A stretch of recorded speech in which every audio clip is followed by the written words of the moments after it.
NEET परीक्षा में paper leak और परीक्षा रद्द होने के मामले के बाद तमिलनाडु के मुख्यमंत्री सीएम विजय ने छात्रों के हित में बहुत बड़ा बयान दिया है। उन्होंने कहा है कि मेडिकल प्रवेश प्रक्रिया को सरल और पारदर्शी बनाने के लिए राज्यों को 12वीं बोर्ड के अंकों के आधार पर एडमिशन देने का अधिकार मिलना चाहिए, ताकि ग्रामीण और आर्थिक रूप से कमजोर वर्गों के छात्रों को न्याय मिल सके। नमस्कार, मैं हूं शिवानी दीक्षित और आप देख रहे हैं न्यूज़ 18 का डिजिटल प्लेटफॉर्म।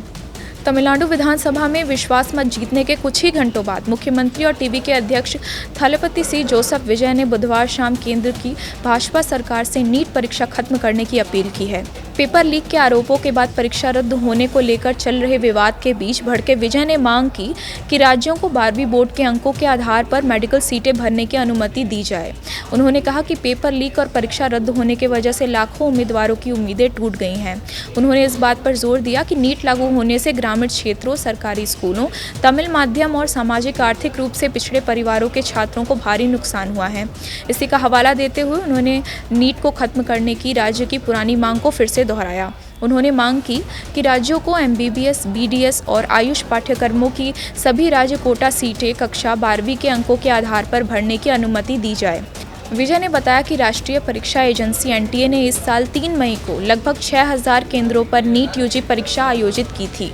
अकेले तमिलनाडु के 31 शहरों में ये परीक्षा हुई थी। देश भर में इसमें कुल लगभग 22 लाख अभ्यर्थी शामिल हुए थे, जिनमें तमिलनाडु के लगभग 1.5 लाख छात्र थे।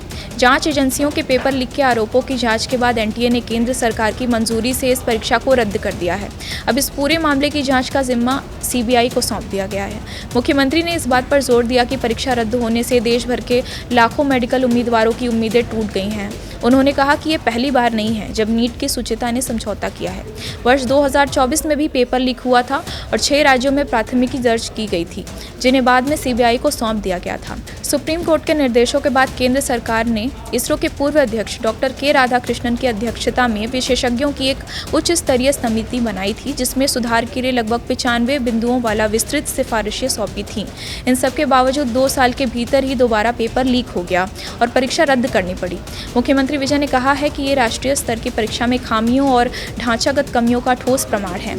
उन्होंने कहा कि तमिलनाडु सरकार शुरुआत से ही लगातार और सर्वसम्मति से नीट का विरोध करती रही है। इसकी वजह यह है कि परीक्षा ने ग्रामीण क्षेत्रों, सरकारी विद्यालयों, तमिल माध्यम और सामाजिक आर्थिक रूप से पिछड़े परिवारों के छात्रों को भारी नुकसान पहुंचाया है। उन्होंने नीट को खत्म करने की लंबे समय से लंबित मांग को फिर से दोहराते हुए केंद्र से मांग की कि राज्यों को एमबीबीएस, बीडीएस और आयुष पाठ्यक्रमों की सभी राज्य कोटा सीटें 12वीं के अंकों के आधार पर भरने की अनुमति दी जाए।